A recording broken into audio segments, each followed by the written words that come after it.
I'm starting to fall in love with my wife, but I don't know how to deal with it.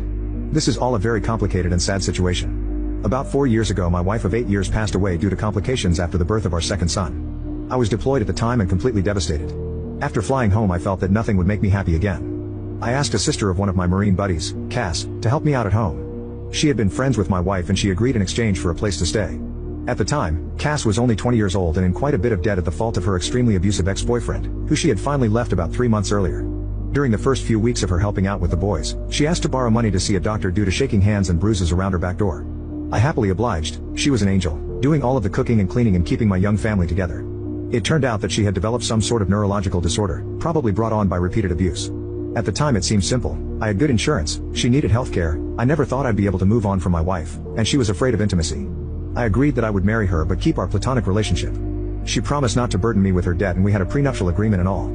I know that this is fraud of the government, but we were both